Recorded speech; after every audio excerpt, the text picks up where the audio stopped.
Secret billionaire episode 1। अभिमान का phone बजता है। हेलो, कौन? क्या? अभिमान जोर से चिल्लाता है। उसकी आंखें चमक रही हैं, चेहरे पर हल्की सी मुस्कुराहट है। फोन कट जाता है और अभिमान उसे अपनी जेब में रखकर निकल पड़ता है अगले ऑर्डर को ड्रॉप करने के लिए। The Bansal villa, greater Kailash, Delhi. Sir, आपका ऑर्डर है। अभिमान ने ऑरेंज कलर की टी शर्ट पहनी है जिस पर बड़े बड़े अक्षरों में लिखा है स्विगी। ब्लैक कलर की जीन्स और एक ऑरेंज कलर का कैप भी उसकी ड्रेस का हिस्सा है। गेट के सामने अभिमान एक बड़ी सी स्माइल चेहरे पर सजाए ऑर्डर को हाथ में लिए खड़ा है। अभिमान का एक रूल है, वह जब भी किसी को ऑर्डर देता तो हंसते हुए चेहरे के साथ देता, क्योंकि वह मानता है कि खाना मुस्कुराते हुए चेहरे के साथ खिलाने से माँ अन्नपूर्णा खुश होती है। इस बार भी वह हाथ में ऑर्डर पार्सल लिए मुस्कुराते हुए चेहरे के साथ गेट के बाहर खड़ा है।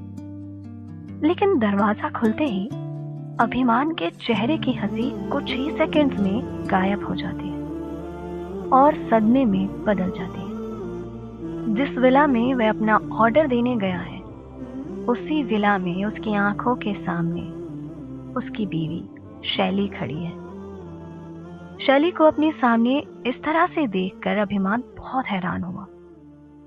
इससे पहले कि अभिमान अपनी बीवी से कुछ पूछ पाता, कुछ कह पाता, उसके पीछे से एक आवाज आती है, बीबी, ऑर्डर पिक कर लिया? आधे बदन नंगा, सिर्फ लोअर पहने एक तंदुरुस्त शरीर और हल्के गहरे रंग का शख्स दरवाजे पर आता है और शैली की कमर को पकड़ लेता है। अपनी बीवी को किसी और की बाहों में बाथरोब में देखकर तो अभिमान के पैरों तले जमीन ही खिसक जाती है। इस सदमे से उसके हाथों से उसका वो ऑर्डर भी छूटकर जमीन पर गिर जाता है। ऑर्डर पूरी तरह से खराब हो चुका है। वह अनजान शख्स जिसने ऑर्डर मंगाया है, वह अभिमान पर ऑर्डर गिराने की वजह से गुस्सा होने ही वाला है कि तभी शैली ने कहा, तुम्हें कोई और जगह नहीं मिली ऑर्डर ले जाने के लिए? शैली के मुंह से ये सुनकर उस अनजान शख्स के मन में सवाल पैदा होने लगे। उसने शैली से पूछा, तुम इस डिलीवरी वाले को जानती हो? वह अनजान शख्स कोई और नहीं बल्कि दिल्ली का जाना माना बिजनेसमैन विपिन रायजादा है, जिसका शैली के फैमिली बिजनेस से भी टाई अप है। शैली को अभिमान ने रंगे हाथों पकड़ा है, मगर उसे तो जैसे इस बात की कोई फिक्र ही नहीं। उल्टा वही अभिमान को खरी खरी सुना रही है। विपिन रायजादा को जब यह मालूम हुआ कि अभिमान शैली का हस्बैंड है, तो वह हल्की सी एविल स्माइल के साथ कहने लगा, सोचा तो था कि तुम पर मेरा फेवरेट चिकन सूप गिराने के लिए पुलिस केस कर दूं, लेकिन क्योंकि तुम हमारी जान के हस्बैंड हो तो चलो तुम्हें माफ कर देते हैं, लेकिन एक शर्त पर। तुम्हें मुझसे मेरा ऑर्डर और मेरा मूड दोनों खराब करने के लिए पैरों पर झुककर माफी मांगनी होगी।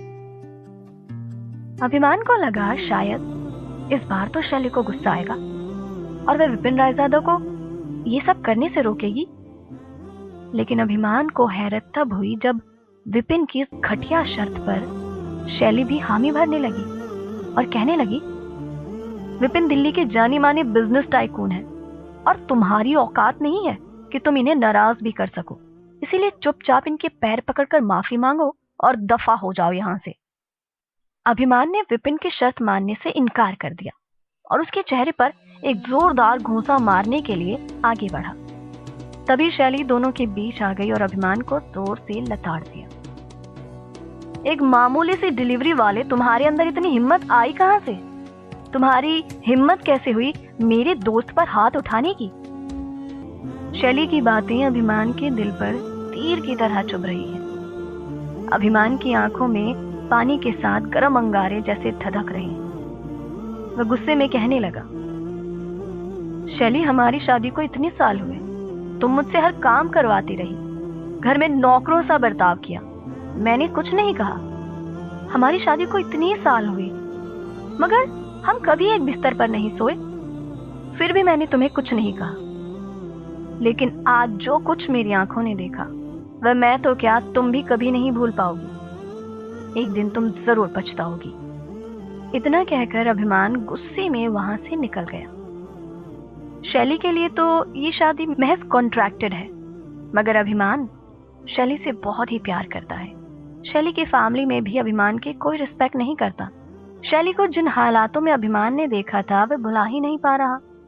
उसकी आंखों के सामने बार बार वही मंजर आ रहा है। वो ऐसा कैसे कर सकती है?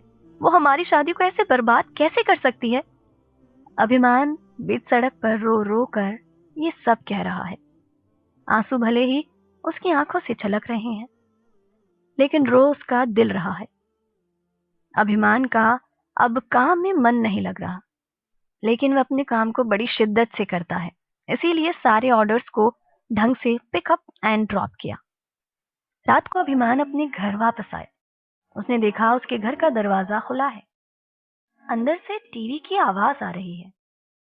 उसने बिना नॉक किए ही घर के अंदर एंट्री ले ली तो देखा शैली हॉल में बैठी टीवी देख रही है। उसके एक्सप्रेशंस बिल्कुल नॉर्मल है, मानो जैसे कुछ हुआ ही ना हो। अभिमान शैली को इतना सहज देखकर हैरान है। अभिमान के हाथ में हेलमेट है और टेक आउट ऑर्डर का बैग भी उसके कंधों पर पड़ा है। वह एक टुकटुकी लगाए सिर्फ शैली को देखे जा रहा है। जब शैली को एहसास हुआ कि अभिमान आ चुका है और उसे घूर रहा है, तो उसने गुस्से में कहा, ऐसे क्या घूर रहे हो मुझे? पहली बार देखा है क्या? अभिमान को समझ नहीं आ रहा है कि शैली ऐसा बर्ताव क्यों कर रही है। उसके दिल और दिमाग में बहुत सारे सवाल हैं। अभिमान ने सोचा था कि शायद घर पहुंचकर शैली उससे माफी मांगे और सुबह जो कुछ हुआ उसको एक्सप्लेन करने की कोशिश करे। लेकिन शैली तो बहुत नॉर्मल बिहेव कर रही है, मानो जैसे कुछ हुआ ही ना हो। अभिमान से रहा ना गया और उसके दिमाग के सारे सवाल उसकी जुबान पर आ गए। सुबह जो कुछ हुआ तुम्हें उसका जरा पछतावा नहीं? शैली ने जवाब दिया, तुम्हें लगता है कि होना चाहिए? शैली के इस नॉर्मल से आंसर को अभिमान पचा नहीं पा रहा। शैली, तुम्हें जरा भी ख्याल नहीं कि मेरे दिल पर क्या बीत रही होगी? कम से कम सॉरी ही कह देती। अभिमान के मुंह से सॉरी वर्ड सुनकर शैली को गुस्सा ही आ गया और शैली ने कहा, सॉरी माय फुट, मैं तुमसे माफी मांगूंगी। अरे तुम तो इतने बेशरम हो कि सुबह जो कुछ तुमने किया उसके बाद एक सॉरी तक कहना गवारा नहीं समझा, ना मुझे ना विपिन को। क्या सोच रहा होगा विपिन मेरे बारे में?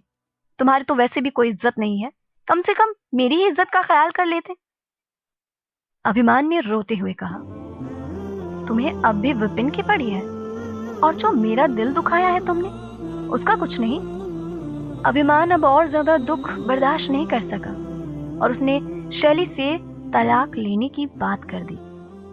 तुम्हें मेरे साथ रहने में तकलीफ होती है ना, तो मैं तुम्हें आजाद कर देता हूँ और तलाक दे देता हूँ। शैली को अभिमान की बातों पर और गुस्सा आया और वो कहने लगी, इतनी सी बात पर तुम मुझे तलाक दोगे? तुम्हारी औकात ही क्या है कि तुम मुझे छोड़ोगे? जब रिश्ता चलता नहीं है ना, तो उसे घसीटा नहीं जाता।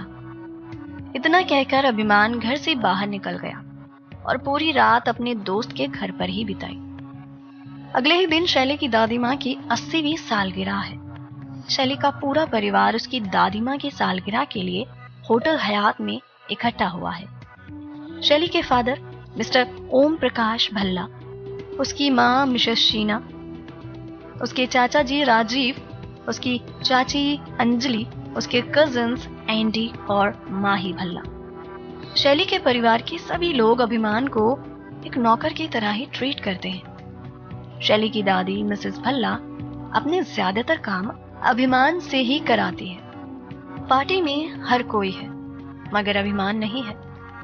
शैली की दादी को एक वेटर जब ड्रिंक देने आया तो गलती से उनकी ड्रेस पर जूस गिर गया, जिसके बाद मिसेस भल्ला बहुत नाराज हुई। शैली की मदर ने दादी की केयर टेकर को आवाज लगाई, लेकिन दादी गुस्से से चिल्लाकर बोली, कहाँ है वो निकम्मा? सिर्फ उसी को बोलो यहाँ आए और मेरे कपड़े साफ करे। अभिमान का नाम सुनते ही सबकी निगाहें शैली पर आ जमी। शैली ने दादी माँ से कहा, दादी माँ वो नहीं आया है। ये सुनते ही दादी माँ को बहुत गुस्सा आया और कहने लगी, वो निखट्टू मेरे बुलावे पर नहीं आया? आखिर ऐसे कैसे? उसकी इतनी हिम्मत? शैली ने तुरंत ही आंसू बहाने शुरू कर दिए और सबकी सिंपैथी बटोरने लगी। दादी माँ, वो मुझसे डाइवोर्स चाहता है। डाइवोर्स? डाइवोर्स? पूरा भल्ला परिवार एक साथ बोल पड़ा। दादी माँ ने शैली को घूर कर देखा और पूछा, उसकी इतनी जुर्रत कि वो तुम्हें डाइवोर्स देगा? उस निखट्टू को अभी मेरे सामने लेकर आओ, मैं उसकी खाट खड़ी कर दूंगी। शैली का पूरा परिवार शैली को रोता देख उसे तसल्ली दे रहा है। शैली की मदर ने उससे पूछा, शैली वो तुम्हें डाइवोर्स क्यों देना चाहता है? माँ के सवाल ने शैली को परेशानी में डाल दिया, क्योंकि असल सच्चाई तो वो बता ही नहीं सकती। शैली ने सवाल को टालने की बहुत कोशिश की, लेकिन फिर दादी माँ ने पूछा, बताती क्यों नहीं हो? वो 2 कौड़ी का आदमी तुम्हें क्यों छोड़ना चाहता है? शैली के पास दादी माँ के सवाल का जवाब नहीं है। अपनी सच्चाई वे बता नहीं सकती। जब दादी ने ज्यादा जोर दिया तो शैली ने कहा, कल मैंने उसे किसी लड़की के साथ रंगी हाथों पकड़ लिया दादी माँ, और जब उसकी सच्चाई मेरे सामने आ गई तो वो अब मुझसे छुटकारा पाना चाहता है। शैली ने साफ झूठ बोल दिया और अपनी सारी गलती अभिमान के सर मढ़ दी। शैली की बातें सुनकर पूरा भल्ला परिवार गुस्से से आग बबूला हो गया। दादी माँ ने शैली के कजिन एंडी और अभिमान को लेकर आने के लिए भेजा। एंडी वही है जो हमेशा अभिमान को अपने जिम का पंचिंग बैग समझा करता है। शैली को पूरा यकीन है कि एंडी अभिमान को मुंडी से पकड़कर होटल लेकर आएगा, लेकिन दूसरी तरफ शैली को ये डर भी था कि कहीं अभिमान सबको हकीकत ना बता दे। लेकिन शैली जानती है कि अभिमान की बातों पर कोई यकीन नहीं करेगा। क्या होगा आगे? क्या एंडी अभिमान को लेकर आने में सफल हो पाएगा? और क्या शैली की सारी सच्चाई अभिमान भल्ला परिवार को बता देगा? कहानी को आगे जानने के लिए आपको सिर्फ हमारा चैनल सब्सक्राइब करना है।